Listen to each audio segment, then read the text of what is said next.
Yo, welcome back to the Science of Flipping podcast. I am your host, Justin Colby, and I am continuing our series here on the Mastermind series, right? And so as you guys will see and hear, I have two very, very special guests. They are a part of our Billionaire Boardroom Mastermind. These individuals have built a seven-figure a year business right here in Phoenix, Arizona, right in my backyard, right in Sean Terry's backyard, and they are crushing it. And so if this is your first time listening to the podcast, go over to thescienceofflipping.com, go to the website. I have a book that I sell on Amazon for $10. It is aptly named The Science of Flipping. It is a bestseller on Amazon, but I actually will give it to all of my listeners for absolutely free. So go to thescienceofflipping.com, download the e-version. You can print it out. You can read it. I wrote it with intention to give back, right? The same reasons why I do this podcast. I want you guys to have the processes, the procedures, the tools, the systems, the fundamentals to build your business and really create your life by design, right? I want you to not just have a high-paying job, but really a business that you can run while you're there or even traveling. As most of you know, I travel quite a lot. So I'm very intentional on giving you guys the secrets to what it takes to really be successful in this industry, and you know, the tools and processes and procedures to do so. So I'm doing a mastermind series with some of the best in the industry all over the nation. In this episode, we have Mark and Josh, who are right here in Phoenix, in our backyard doing big things. So guys, I just want to welcome you to the Science of Flipping podcast and say, what's up, man? How are you? Good. Thanks for having us, brother. My pleasure. Doing great. My pleasure. Well, why don't we just kind of start off, people always ask me, like, why do you do the podcast? Why do you do your meetup groups? Like, you don't get paid necessarily to do these things. And you're giving away your secrets. Like, you're giving away what's made you successful and for free, right? And I think one of the first things I want to talk about with you two specifically is this idea of competition and the idea of abundance, right? And I think so many other investors, from whether they're in small cities, you know, Phoenix is a rather large city. I think it's the fourth or fifth largest in the nation, if not maybe higher. But maybe they're in small cities, or maybe they're in big cities like a Dallas or a Houston or a Miami or a Tampa Bay, and they feel like they can't get deals, and they want to keep all their deals themselves and their secrets to themselves. And I think you guys are a great example of what abundance looks like, about that there's always plenty of deals in our backyard. No matter where you are, you just have to want it bad enough. And so why don't we just kind of start it out with that is, you know, obviously we're all in Phoenix. Sean is in Phoenix, and we're all doing really well. And what's kind of been your secret to that thought process? Well, I don't know if there's been any real secret. I think it's doing what everybody teaches. Yeah. I mean, we're not doing anything special in terms of marketing. It's bandit sign, out of the gate, it was bandit signs and some small yellow letter campaigns, and getting a little bit of a toehold, getting some deals, and then expanding the marketing into some other segments. Yeah, right on. So, but our thoughts were coming out of the gate. I said, we acknowledge Phoenix is a competitive market. Yeah. But where there's a will, there's a way. You got to grind until you get some momentum, and momentum's a great thing once you get it. Yeah, there's no doubt. I mean, you guys, so talk a little bit about your model here. Everyone knows that I kind of started backwards, right? So I started with fix and flipping, did that for 6 years, and now I've somewhat transitioned more into wholesaling while continuing to fix and flip. So what are you guys doing here in Phoenix? Yeah, kind of the same. I mean, I think we had background in flipping too. Mark more so than me with the construction background and with building and stuff. But both of us were real heavily into short sales. So from 2009 probably to 2012, 13, we were doing a ton of short sales through our brokerages, and then started flipping those. And so I think that was kind of the big start to flipping, at least for me, for sure. And once we came across the wholesaling thing, we're like, holy smokes, we can make, a lot of times close to the same money or more without even owning the property, taking the risk, all the stuff that goes into the fix and flip. And we still, I think we've got like 8 going on right now that we own. We don't really do super heavy fix and flips, but we will, buy them and resell them. Yeah. So we're, we do prefer to wholesale. But yeah, same type of thing. We kind of backed into it as well. Yeah. So were you guys realtors? Did I hear that correctly? You guys were realtors initially? Yep, and still are. Neither of us are operating a lot in the retail space. We've got a real retail agent in the office that does, handle that stuff. And Mark's background is more, being a local guy for longer than me. Pretty much everybody I know in Phoenix is already in real estate. So my sphere as far as that sort of retail stuff isn't. But yeah, so we kind of have that insight to the market as well, which can be helpful. That's great. So just to stick on that for a quick second, a lot of people will ask me, can I get my license, or what if I'm licensed? Am I doing anything incorrectly, or how does that jeopardize me? Why don't you let everyone know, because I'm not licensed. No one in my company is licensed. We're potentially going to get licensed for a couple smaller reasons. But how do you guys, market? What kind of disclosures do you guys need to do for marketing, or for when you're writing a contract and there's no commissions? How is that all set up? Disclose that you're a realtor on everything. Okay. First and foremost, contracts, marketing pieces, marketing pieces, we're not looking to list your home, we're looking to purchase your home, et cetera, et cetera. It's just disclose. Like even on the marketing, maybe a little asterisk at the bottom of the mail piece that says owner of property or owner of company, licensed realtor, something like that. Yeah, best to always disclose everything. Yeah. And sometimes we're not trying to hide anything. We just happen to be realtors who are investors. Totally. Sure.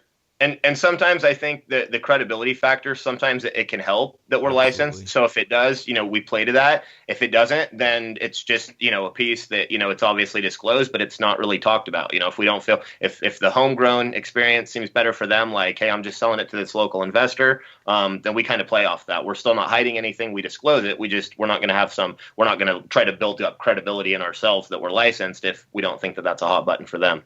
Yeah. Are you guys finding any transitions from your leads?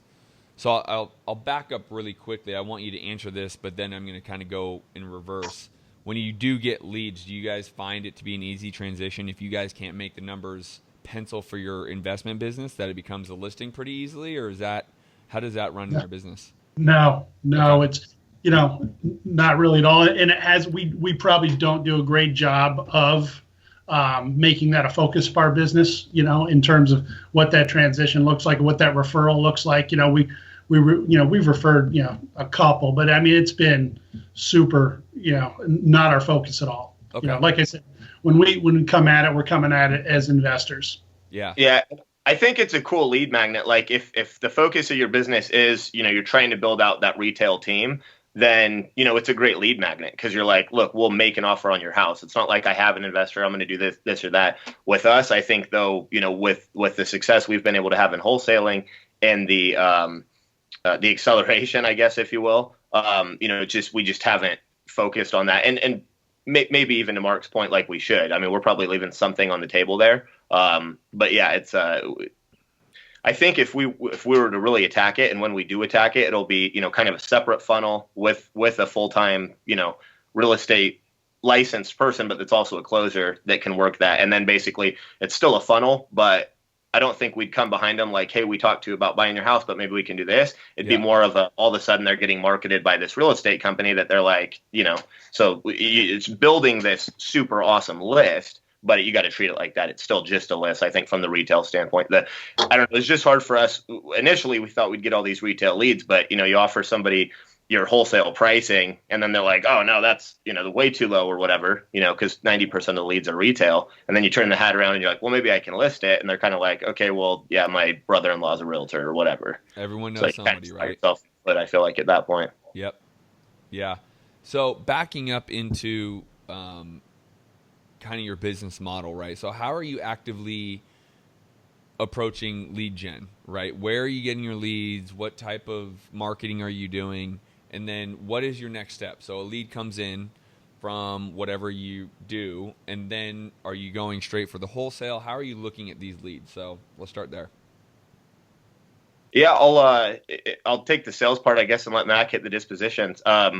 We lead comes in. We do a fair amount of direct mail, heavy on in the yellow letters. Also do some postcards. We do Google pay-per-click, and we have it professionally managed. Cool. Just getting started with the Facebook paid ads, and with the targeting stuff. So have not been yet doing that. Literally just signed up like in the last week with a pro company out there. So hopefully expecting big things out of that. Did you end up going with Scott for the Facebook ads? No, we didn't. Lighthouse Marketing or whatever. No, we didn't. We went with a fella out of he's out of Utah. Okay. Guy's name's Kylie. All right. Sorry, Josh. Didn't mean to take you off rhythm. I just didn't. Came recommended from some wholesalers in some different markets. Sweet. Right on. Yeah, so the yellow letters were, I think we're probably getting more deals than anything from Google pay-per-click right now, our AdWords. We spend a pretty big budget in that.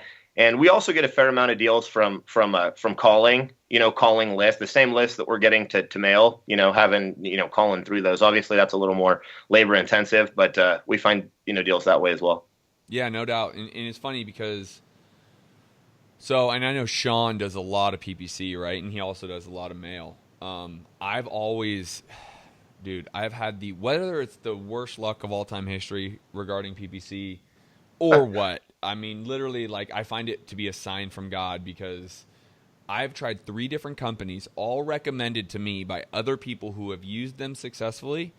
Dude, I have literally just pissed money down a toilet. I mean, it was like, the cost per no lead leads ever. I've not gotten one single. So last year, I was like, I'm out. I'm sticking to direct mail. Like, I am throwing money away, literally throwing it away.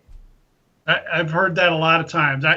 Who knows? I mean, there's a million reasons for not being able to convert, but something, or if the leads are just I've heard a ton of people say that, and good quality closers, wholesalers that they're not just said they're wasting their money, but we've had some success. Yeah, and what's your spend? Our ROI is not as great in PPC as it is in yellow letter, nor bandit sign, nor Yeah, we pay-per-click. It's our highest cost per lead. It's also our highest conversion. Yeah. But the it's not our most profitable. It's up there. It's certainly not a bad margin either. But and also interesting. We were dabbling in the Portland market last year, and we did probably about 10% of our business. Well, probably a little bit less than 10%. I think we did six deals last year up in that market. We had pay-per-click turned on up there. Gosh, I want to say it was for almost 6 months. We were getting actually a decent lead flow, but it was it was interesting to see the 2 different dynamics with a market like Phoenix, where, we were converting like 1 in 6 out of our pay-per-click leads. And then in Portland, we were like 1 in 35. And what we were finding is Portland led the market last year in real estate appreciation. So we're getting people going on, the website, I want to sell my house, whatever, to an investor. Right. And they're expecting to get, $50,000 more than they ever thought their house would ever be worth in 20 years from now, because all of a sudden they see their neighbor house, whatever. So they're not really motivated sellers. At least that was our take. So we kind of put that on hold, but it was very, very much different, same acquisitions guys, same process, same everything, same websites, basically, just one for Portland, one for whatever. But 1 in 6 to 1 in 35, obviously. So that, we've got that on hold for obviously. Well, and that's what I realized, even, because Sean and I probably talk every single week about our businesses and whatnot. And he said the same thing. He echoed exactly what you said. Is it's great because it brings in leads and they're convertible really quick, but the cost per lead is so high relative to direct mail. If you're really looking at your ROI, which we all talked about in Cabo, right? I mean, we were all in Cabo drinking beers, having a good time, but really kind of digging into each other's businesses. And my whole goal, and I was telling you guys this, is like, I'm unwilling to accept an ROI of 30% or less. Like, there's no chance that, as the example, if I'm making $1 million, there's no chance I'm putting less than $300,000 in my pocket. It just doesn't make sense. And when Sean was telling us his ROI for PPC, I mean, it's way less. It's not even close, right? And so For me, it looks like, do you go after the lower hanging fruit, easier converting, quicker, more deals, but you have a less ROI? And there's an argument for both, right? There's always an argument, right? It only takes one PPC deal for you guys that is just monstrous for that whole thing to change around, and all of a sudden your ROI is great, right? That you just go and make 120 grand, because you flipped it and it just looks great. So. Yeah, no question. I think it becomes, sometimes a factor. What do you want to scale your business to? I guess, Absolutely. Any individual marketing leg will limit. There's a limit to it, locally. I mean, there's only so many houses you can mail to. There's, only so many corners, so it's just adding another piece to maybe increase the lead flow. You may be getting a 6-to-1 out of one marketing thing and a 2.5-to-1 on something else, right. But it's still profitable. It's all lead flow, baby. At the end of the day, And we are in marketing and sales, and your whole thing is how many people can you get into this funnel? Get as many people into this funnel, and they will funnel through. Some will be able to be profitable, some won't. They might go different directions, but get everybody into that funnel. That's it. And if you're, Sean talks about this, you can do a deal or two a month and it can be life changing. So if somebody's out there listening right now and they're working a job, they're trying to, do their first deal, or maybe they've done a couple deals, but they would love to have the idea that they could drop off their kids, go to the gym, do a couple real estate deals a month, not work the 9 to 5 and work for the man. You can do that and you don't have to spend a ton of money in marketing. There's a couple ways to do it. If you have the money, you could do something like pay-per-click. That's going to be more leverage. You don't have to go through tons of leads to get the deals, but you've got to have a stomach for it. There's weeks where we're paying upwards of $600 a lead on pay-per-click. Obviously, that's not our average, right. But some weeks it's it's a lot to stomach. And but you could also start out by getting the same list, even if you didn't want to mail them, even if you just call those. You do a deal or two a month. Even if you make $10,000 per deal, which is significantly less than our average profit per deal that we're running in one of the toughest markets, and that's life changing. I mean, you make 10 or 20 grand. Our marketing budgets is insane, so we got to make 6 figures a month to justify spending that kind of money, taking that kind of risk, and building that kind of scale.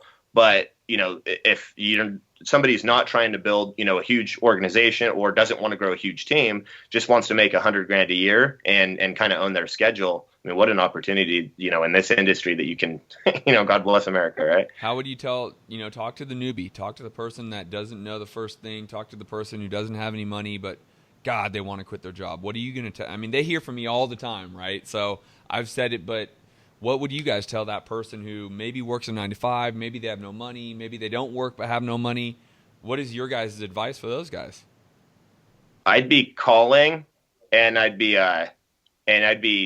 probably driving for dollars. So that way you're not going to be spending, because you can get a much higher response rate with driving for dollars. I mean, if you go out there and identify 50 or 100 houses that look like they need remodeled in decent areas where there's demand, and you mail those, you're probably going to get a couple people reaching back out to you, versus if you just pulled some generic list, mail 50 people, you're probably not going to get a single call.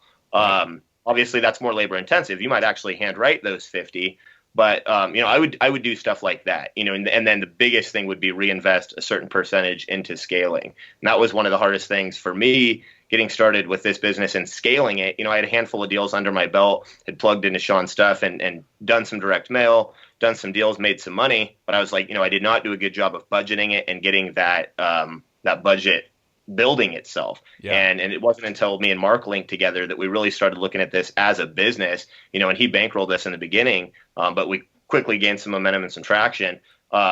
But it's so key. I think Sean talks about a minimum 15% going back into your marketing. And I mean, our marketing budget just is constantly growing, whether it's adding, another leg of marketing like the Facebook things or whatever, or it's expanding the budgets with what we've already got doing. And to the point we're talking about, you do sometimes see the conversion go down as you do more. But I don't know. I think me and Mark talk a lot about weighing kind of the lifestyle. And it's, what you want. If you've got the team that can support it, you can just grow. And even if the ROI goes down, as long as it makes sense, yep. And your hands are on those KPIs, so that if there's a market shift, you're on top of it. the sky's the limit. But, if you're that one man band and you don't want to manage, that much cash flow and that many people, you don't have to.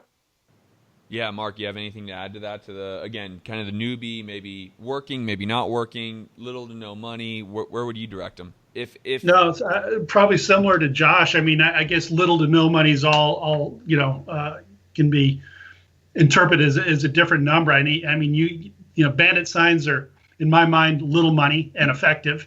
But end of the day, you get out there and you do that stuff. You still got to do the follow-up. You got to answer the phone. You got to call people back. A lot of people go out there and take that first step, right? They'll stick some bandit signs in the ground and get some calls back, and then they're like, now what? Well, now engage them and make an offer. I can tell, we were coming out of the ground. We threw some bandit signs out there, and we we didn't get many out. We got a couple out, and we missed a hammer. It was a big deal came through, and only 60, 70 grand. Yeah, we had the call set up incorrectly, and then we looked at it, and it was going to, we've dropped the ball a bunch. Sure. You make a ton of mistakes in this business growing it. But yeah, we had it going to a call fire number that wasn't being forwarded. And unfortunately we got back to it and followed up and looked on tax records and saw what the property sold for. And yeah, it was $60,000-$70,000 mess for us. If you ever want to do a fun episode, Justin, we could do the biggest mistakes we've made, all the money that we've let fall right through our fingers. We've got some probably pretty good stories, as I'm sure you probably do too. There is no doubt. There is no doubt. I wrote an ebook, just not like a normal book, but an ebook just about like the 15 most costly mistakes I've made and other investors have made. And I think I might put a new one together now that the climate has kind of changed a little bit. I might put a new one together and start interviewing you guys. Like, what was the 2 or 3 biggest, holy shit, I just screwed that pooch decision, and we all make them, right? No one's immune to them. It doesn't matter how long you've been in the business or, how smart you are. I mean, we're immune to making mistakes, and it's the people who, like yourselves, you make the mistakes, you learn from the mistakes, and you move on. You'll never make that mistake again. I promise you that. That's it. The old adage, 2 steps forward, 1 step back, and we'll continue to make them. As long as you're trying to grow, you're going to make mistakes. So, and, maybe not mistakes, some bad judgment. Honestly, you learn from all of them. We won't make that one again. There's a couple of them we won't make again. We put processes in place to make sure that doesn't happen, but that's growth. In your business, how many deals are you now actively wholesaling versus fix and flipping? And why do you make the decision to either go one way or another or add a division, right? So for me, just, so you guys get the idea of what I'm asking, I was a fix and flipper and I realized, man, it's such an equity hit, meaning my liquidity was like always going out, waiting for these huge paydays. And I'm like, I could use some cash right now, right? Like, I would like to go to dinner tonight, but right now I just dumped all my money into these 4 rehabs, right? And so I realized wholesaling model is quick capital, smaller chunks, but getting my liquidity back so I can continue funding this monster, right? Like in 2012, I did 96 rehab flips. Dude, talk about needing liquidity. It was insane. So that was my decision, is to create the liquidity to continue. Now, it's a nice profit center also, but to keep that liquidity that I can now fund this side of the business, but slowly transitioned actually.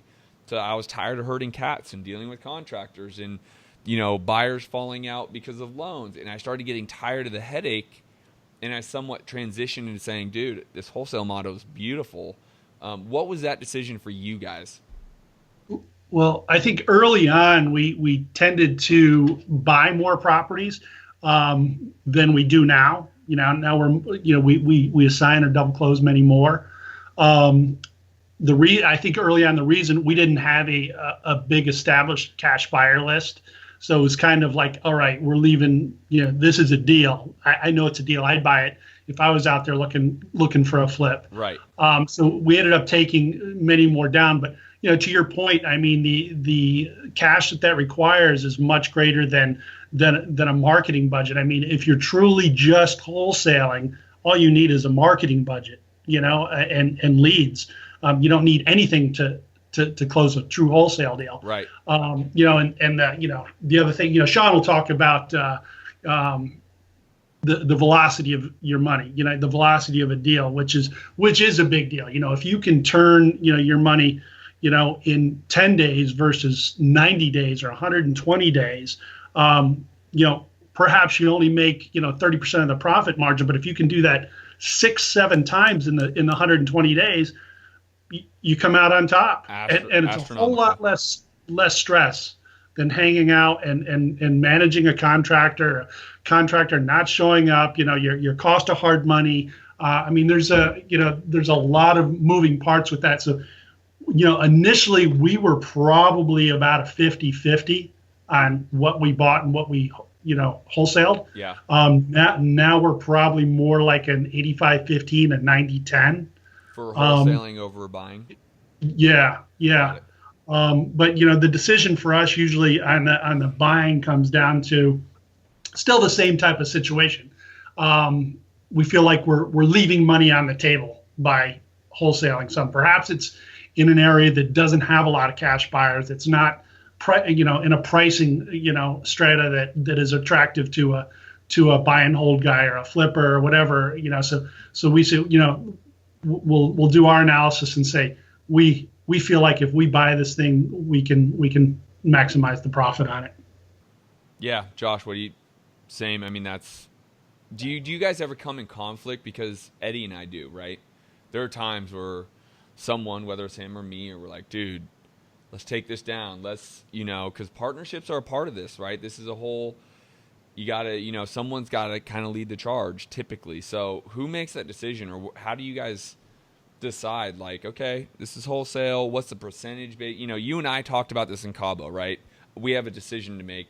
If it's 40% of what we could resell at retail ARV, then we'll go ahead and pull the trigger. What's your decision on whether you're going to take it down?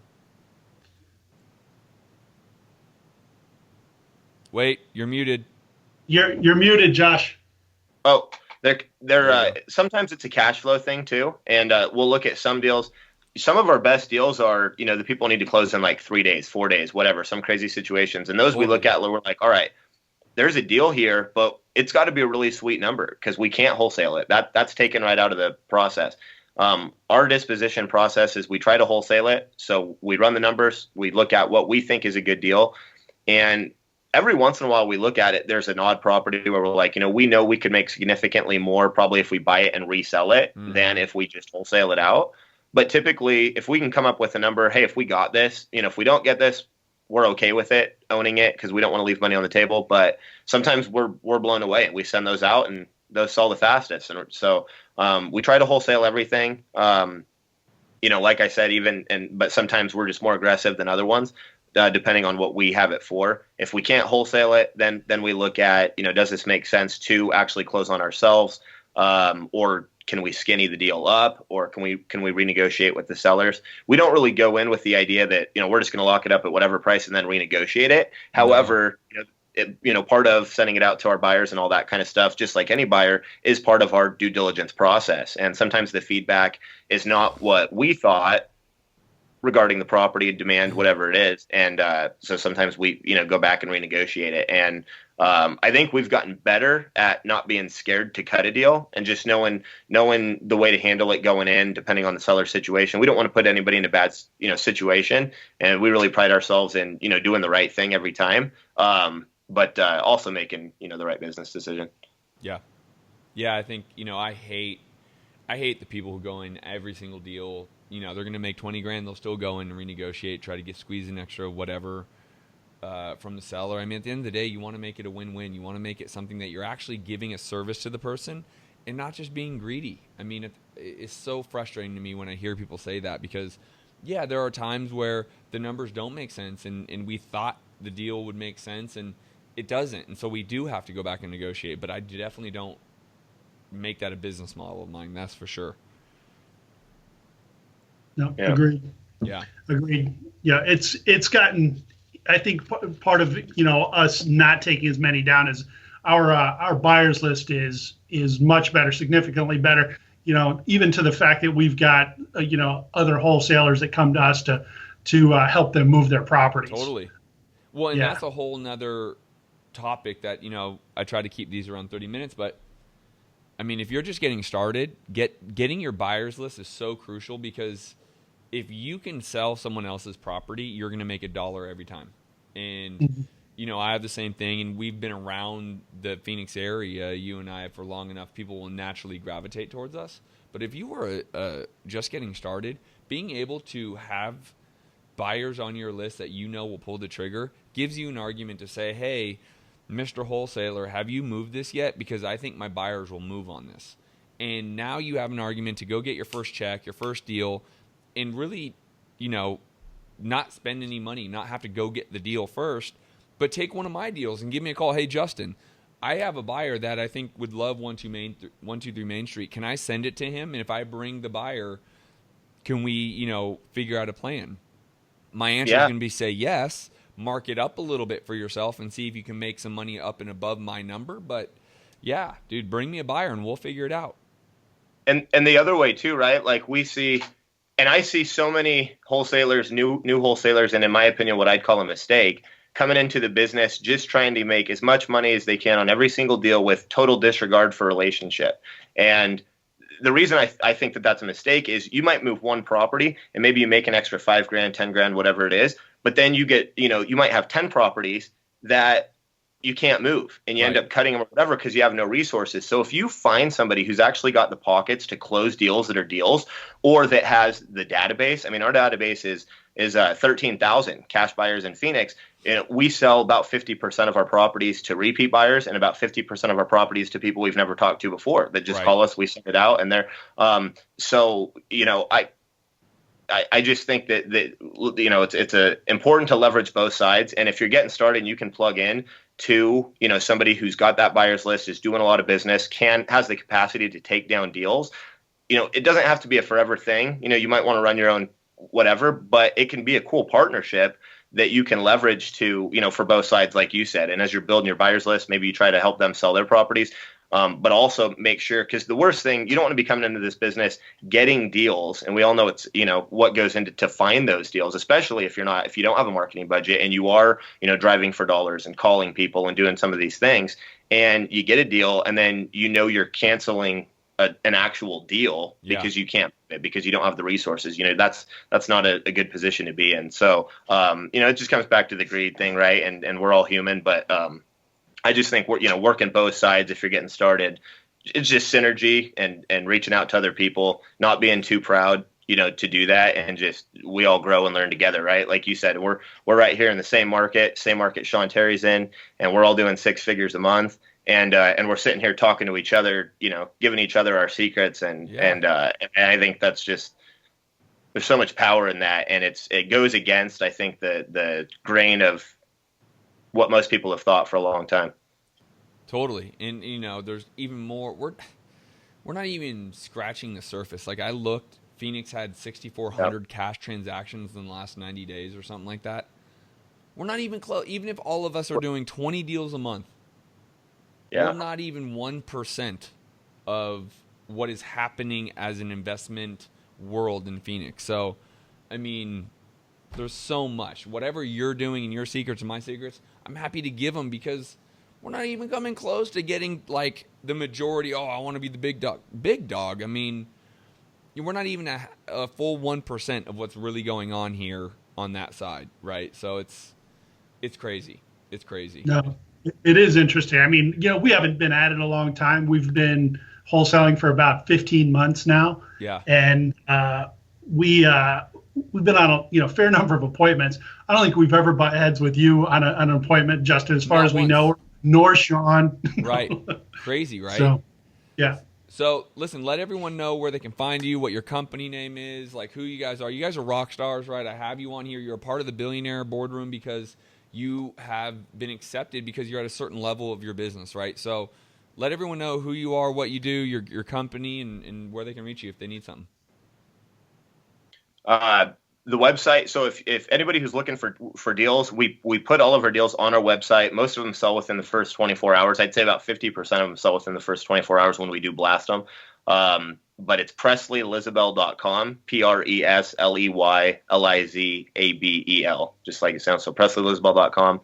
And we're on Facebook as well. Our seller website is azhomewebsite.com. That's what we use for lead generation. We send our direct mail if they're going to go online to that, and we use that for our Google pay-per-click and now Facebook. And we're on Facebook as Sell Your AZ Home Now, I believe it is our seller Facebook site. Cool. And we're right here in our office is in Tempe, but we're all over Arizona, all over Phoenix especially. Yeah. Yeah. Awesome. So if anybody does come up with any deals, reach out to Josh or the azhomewebsite.com and just put some notes in there, and he'll get back with you, and we'll underwrite it and see if it's something we feel like we can help you move.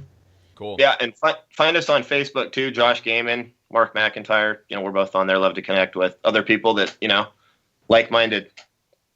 Absolutely. Right on. Guys, you run a business, you're moving and shaking, man. I really appreciate you two taking some time out, coming, giving some knowledge to our loyal listeners. I argue I have the best listeners. They're super engaged, tens of thousands of downloads a week. So thank you very much for taking some time to give back to our listeners here at the Science of Flipping, guys. I appreciate it. Right on, Justin. Yeah. Thanks, man. You got it. Good luck, y'all. Yeah. So, guys, again, I'm doing a mastermind series. I'm bringing on the top notch, the highest of high, the elite, the 7 figures plus a year guys. This is Josh and Mark. I'm going to be continuing this series. If you want to be a part of our masterminds, we have 3 different levels. You have the beginner level, the medium, intermediate level, and then the advanced level, right? So you have Boardroom Elite, and Billionaire Boardroom. If you want to be around like-minded people like Josh was talking about, you want to be around me or Kent Clothier or these two, Josh and Mark, or anyone else, Sean Terry, go to the website, fill out an application. There's no cost to it. We don't accept everybody. We make sure that you're going to provide the group value because it's important, but make it easy for us to accept you, right? Show us, be authentic, be genuine, be transparent in your application, because we want the right people in the room. But we are here to help you guys. So go to thescienceofflipping.com, go fill out an application, and we will start to review.